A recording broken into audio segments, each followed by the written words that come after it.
I'm leaving you and moving to Los Angeles with my 22-year-old girlfriend. I've already cleaned out our shared account, LOL. I stared at the text message on my phone, sitting in my home office in Austin, Texas, on what had started as a perfectly ordinary Tuesday afternoon.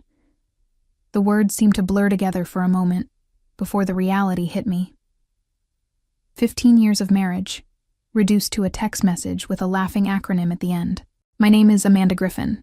I'm 41 years old, and I work as a financial advisor for Sundale Financial. For the past decade and a half, I thought I was building a life with Trevor, my husband, of what I believed was a solid marriage. We had our beautiful house in one of Austin's most desirable neighborhoods, joint savings accounts, retirement plans, and what I thought were shared dreams for the future. But as I read that text message again, I felt something unexpected wash over me. Not devastation, not shock. Instead, I felt a strange sense of calm, almost like relief. Because while Trevor thought he was delivering a crushing blow, he had no idea what he had actually just walked into. I set my phone down on my mahogany desk, next to the stack of legal documents I had been reviewing just moments before his text arrived. The irony wasn't lost on me. There, spread across my workspace, were asset protection papers, trust documents, and financial statements that told a very different story than what Trevor believed he knew about our finances. 3 months ago, I had started noticing things. Credit card charges at expensive restaurants when Trevor claimed to be working late. Receipts for jewelry that I never received. Phone calls that ended abruptly when I walked into the room. The classic signs that every financial advisor warns their clients about when discussing asset protection during marital difficulties. But I'm not just any financial advisor. I specialize in helping clients protect their wealth from exactly the kind of situation I found myself in. So when the red flags started appearing, I didn't confront Trevor with tears and accusations. Instead, I did what I do best. I protected my assets. I picked up my phone and typed back a simple response. Best wishes. Then I smiled. Trevor had always underestimated me, treating my career as some cute hobby rather than recognizing that I managed portfolios worth millions of dollars. He never paid attention to the complex financial structures I created for my clients, never bothered to understand the sophisticated asset protection strategies I implemented daily. What he was about to discover was that his wife wasn't just good at protecting other people's money. I had been protecting ours too, just not in the way he thought. I leaned back in my leather chair and thought about how we had gotten to this point. Trevor and I met 16 years ago at a barbecue hosted by mutual friends. He was charming, confident, and worked in commercial real estate. Back then, I was just starting out at Sundale Financial, eager to prove myself in a male-dominated industry. Our courtship was traditional and sweet. Trevor would surprise me with flowers, take me to nice dinners, and talk about building a future together.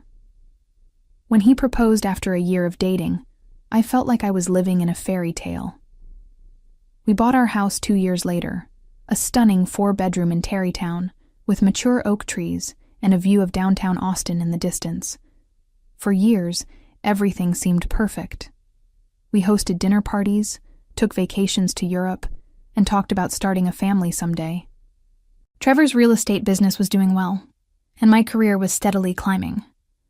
We pooled our resources, opened joint accounts, and made what I thought were mutual financial decisions. But looking back now, I could see the subtle signs I had missed. Trevor always deferred to my expertise when it came to investments and long-term planning, but he never seemed genuinely interested in understanding our financial picture. He would nod along when I explained portfolio allocations or tax strategies, but his eyes would glaze over. I thought he trusted my judgment. Now I realized he simply didn't care, as long as money was available when he wanted it. The first real crack in our marriage appeared about 18 months ago. Trevor started working longer hours, claiming he was pursuing bigger commercial deals. He became secretive about his phone and protective of his laptop. When I suggested we update our estate planning documents, he kept postponing the appointment with our attorney. Then came the spending changes. Our joint credit card statements showed charges I didn't recognize. Expensive dinners at restaurants we had never been to together. Hotel stays in Dallas when Trevor claimed he was meeting clients locally. When I asked about these expenses, he became defensive, accusing me of not trusting him and being too controlling about money. That's when my professional instincts kicked in. In my work, I had seen too many cases where one spouse discovered their partner was planning to leave only after significant financial damage had been done. Retirement accounts emptied, properties sold without proper documentation, credit lines maxed out. I had helped countless clients rebuild their lives after such betrayals, and I had learned to recognize the warning signs. So 3 months ago, when Trevor's behavior became undeniably suspicious, I made a decision. I would protect myself the same way I protected my clients. Quietly, methodically, and completely legally. The process of protecting our assets began with a simple phone call to my attorney, Patricia Walsh, who specialized in family law and asset protection. Patricia had been a friend since law school, and I trusted her completely. Over lunch at a quiet cafe downtown, I explained my suspicions about Trevor's behavior. "Amanda, you're right to be proactive," Patricia said, stirring her coffee thoughtfully. "Too many people wait until it's too late to protect themselves." "What exactly are you thinking?" I outlined my plan. We would establish irrevocable trusts to hold our major assets, including the house, our investment portfolios, and my retirement accounts. Since I had been the primary income earner for the past 5 years due to my success at Sundale Financial, and since Trevor had been financially dependent on my earnings for most of our major purchases, we had legal grounds to structure these protections. The key, Patricia explained, is that these aren't hidden assets. Everything will be properly documented and completely legal. We're simply ensuring that marital property is protected from dissipation or fraudulent transfer. Over the next 2 months, we systematically moved assets into protected structures. The house, which had been purchased primarily with my income and was titled in both our names, was transferred to a trust with me as the primary beneficiary. Our investment accounts, which totaled nearly $800,000, were restructured into protected trusts. My retirement accounts, worth over $400,000, were secured with additional beneficiary protections. The beauty of the strategy was that Trevor never noticed. He had never paid attention to our financial statements, always leaving the boring money stuff to me. When bank statements arrived, I reviewed them. When investment documents needed signatures, I handled them. Trevor's disinterest in our financial details, which had once frustrated me, now worked perfectly in my favor. We left only the joint checking account untouched, keeping about $15,000 for monthly expenses. To Trevor, this account represented our entire financial picture. He had no idea that it was barely a fraction of our actual wealth. During this time, Trevor's behavior became even more erratic. He started talking about needing space and mentioned taking a solo trip to Los Angeles to explore new business opportunities. He bought new clothes, joined an expensive gym, and began working out obsessively. The signs were all there, but I simply continued with my daily routine, processing financial documents and meeting with clients while secretly securing our future. 3 weeks ago, Trevor announced he was taking that Los Angeles trip. He was gone for a week, during which time I completed the final asset protection documents. When he returned, he was distant and distracted, barely making conversation over dinner. I knew something was coming. What I didn't expect was that he would be so careless about how he delivered the news. A text message. After 15 years of marriage, a text message with internet slang. Now, as I sat in my office reading his message for the 3rd time, I realized that Trevor had just made the biggest financial mistake of his life. I spent the rest of that Tuesday afternoon working as if nothing had happened. I reviewed client portfolios, returned phone calls, and attended a team meeting about quarterly performance metrics. My colleagues at Sundale Financial had no idea that my personal life had just imploded via text message. Around 6 p.m., my phone started ringing. Trevor's name appeared on the screen, but I let it go to voicemail. Then he called again. and again. By the fifth call, I decided to answer. "Amanda, we need to talk." Trevor's voice was tense, lacking the confident smugness I had expected. "I thought your text message was quite clear," I replied calmly, still sitting at my desk. "You're leaving for Los Angeles with your girlfriend. You've taken our money. What else is there to discuss?" "Look, I know this is sudden, but I've been unhappy for years. This isn't just about Madison. She's just helped me realize what I want in life.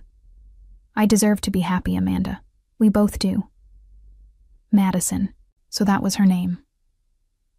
I made a mental note while keeping my voice steady. "I understand. I hope Los Angeles works out for you." The silence on his end stretched long enough that I wondered if the call had dropped. Finally, Trevor spoke again, and now I could hear confusion in his voice. "You're taking this awfully well. I thought you'd be more upset." "What would you like me to say, Trevor? That I'm devastated? That I'm going to beg you to stay? We're both adults. If you've found someone who makes you happier, then you should be with her." Well, yes. I'm glad you're being mature about this. I was worried you might try to make things difficult. I almost laughed at that. If only he knew how difficult things were about to become for him. "I have no interest in making anything difficult. You've made your choice, and I respect that. When are you planning to leave?" "Actually, I'm already in Los Angeles. I flew out this morning after I sent you that text. Madison and I are looking at apartments in West Hollywood. It's incredible out here, Amanda. The weather, the opportunities, the lifestyle. I should have done this years ago." So he was already gone. Already spending our money, or so he thought. "That sounds wonderful. I'm happy for you both." "There's one thing, though." Trevor's voice took on a more serious tone. "I'll need access to our other accounts. The joint checking account I cleared out was great for initial expenses, but we'll need more for a deposit on a decent place and to get established out here." And there it was, the moment I had been waiting for. "What other accounts, Trevor?" Another long pause. "What do you mean, what other accounts?" "Our savings, our investment accounts, the money market account, all of it. I know you handle the financial stuff, but I'm entitled to half of everything." I smiled, grateful that he couldn't see my face through the phone. "Trevor, I'm not sure what you're referring to. We have the joint checking account, which you said you've already emptied.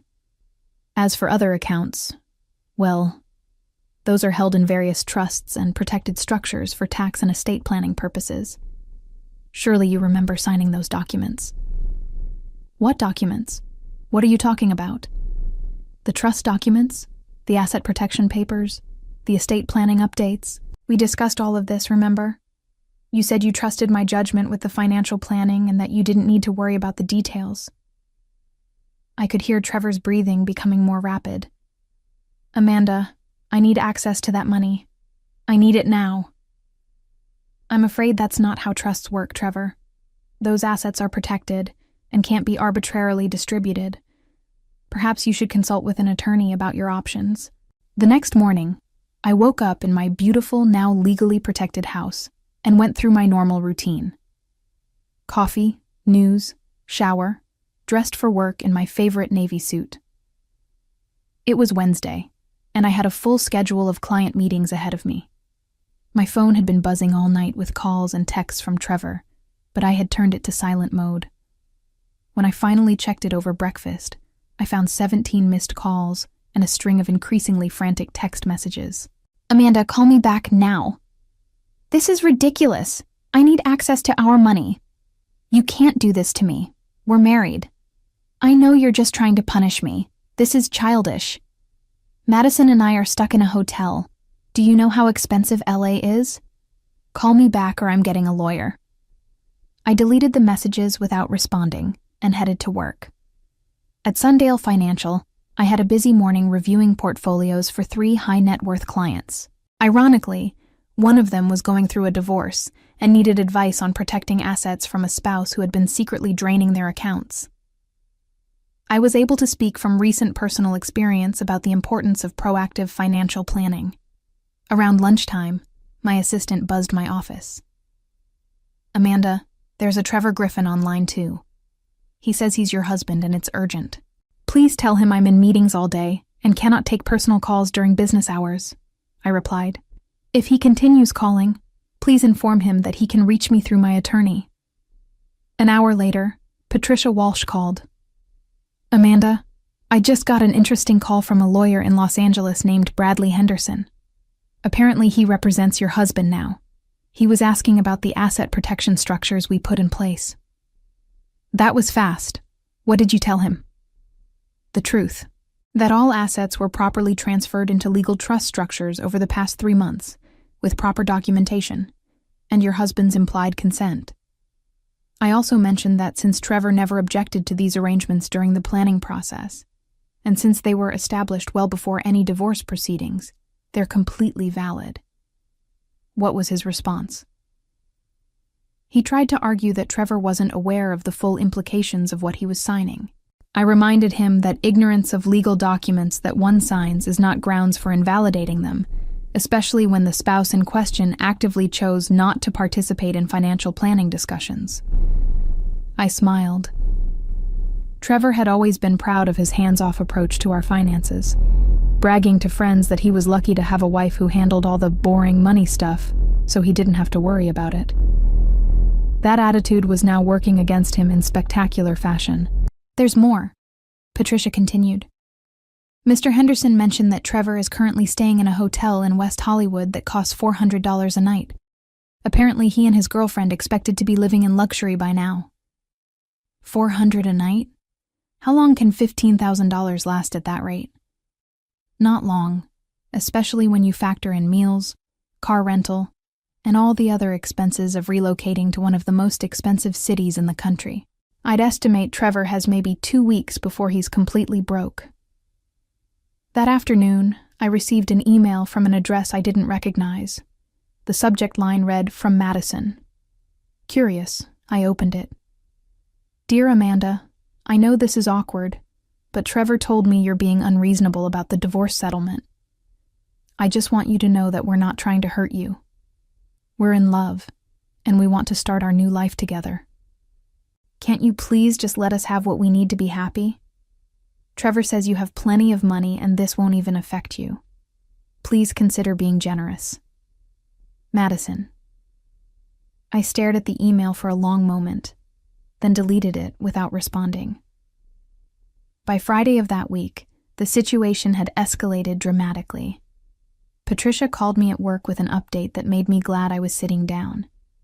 "Amanda, Trevor's attorney filed an emergency motion for temporary spousal support and access to marital assets.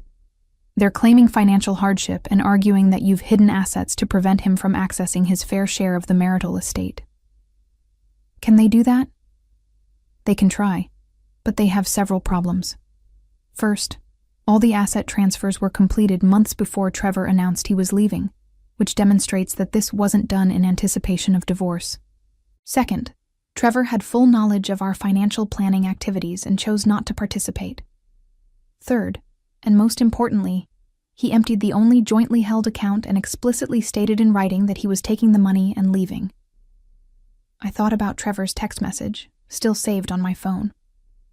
So his own text message works against him? Absolutely.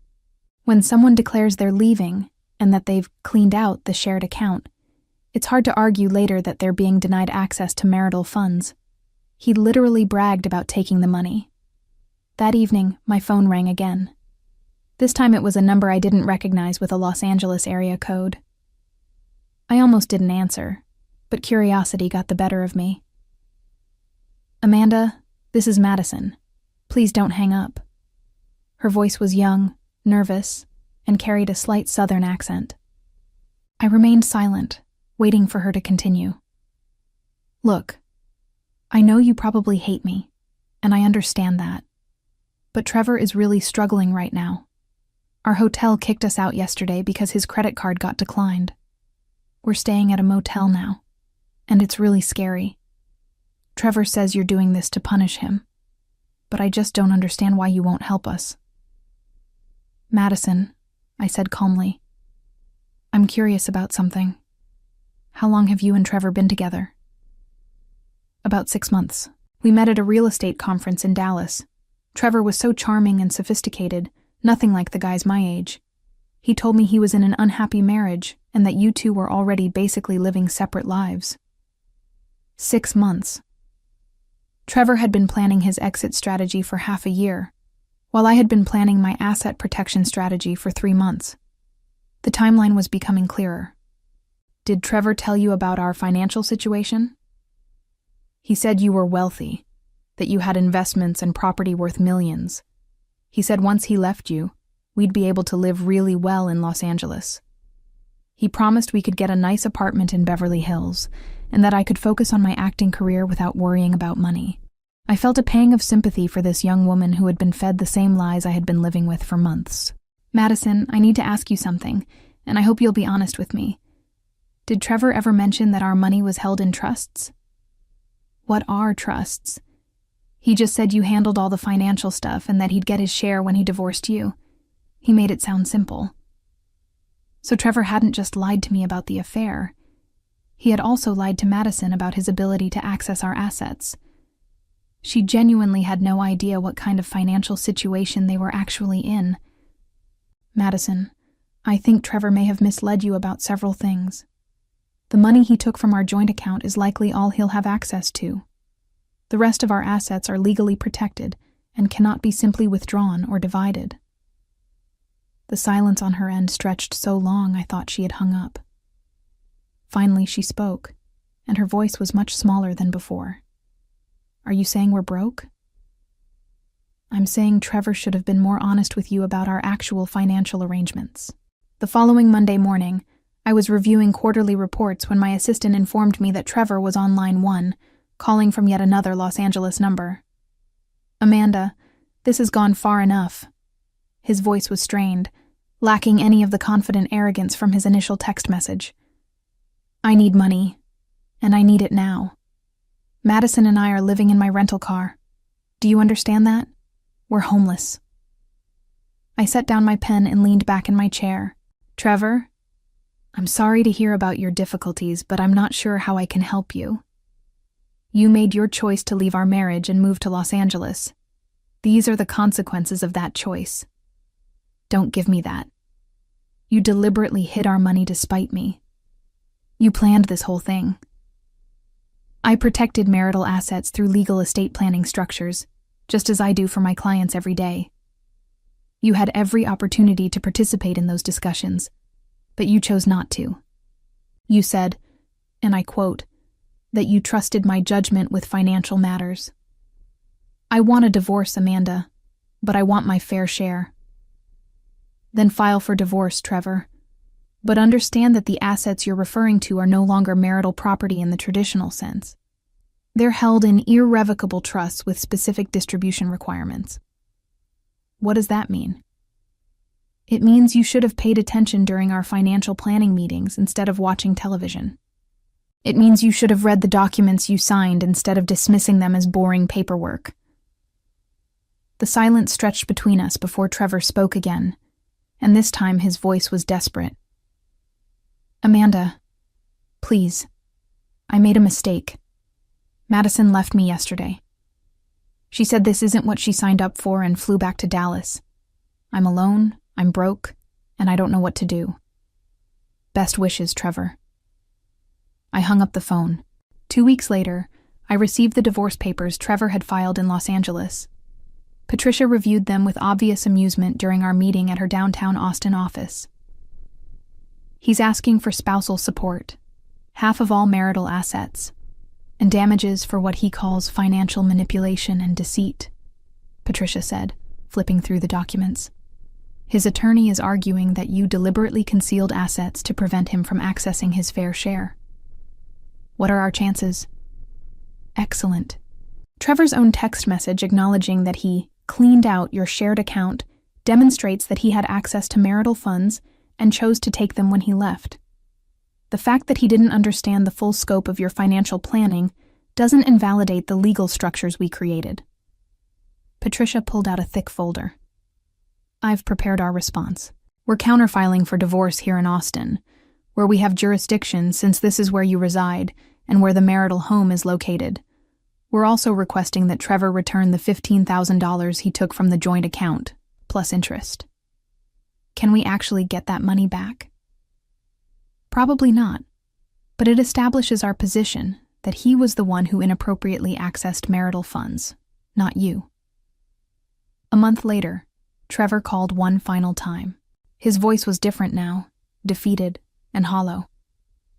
Amanda, I'm coming back to Austin. I can't afford to stay in Los Angeles anymore, and my attorney says the divorce will be easier to resolve if we're in the same state. That's your choice, Trevor. I want you to know that I understand now what you did. It was brilliant, actually. I completely underestimated you.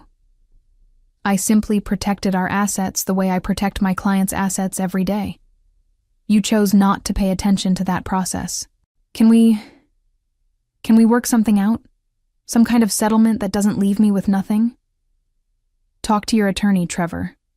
All communication should go through legal channels now. I hung up and went back to my work, feeling truly free for the first time in months. 6 months after Trevor's text message, our divorce was finalized.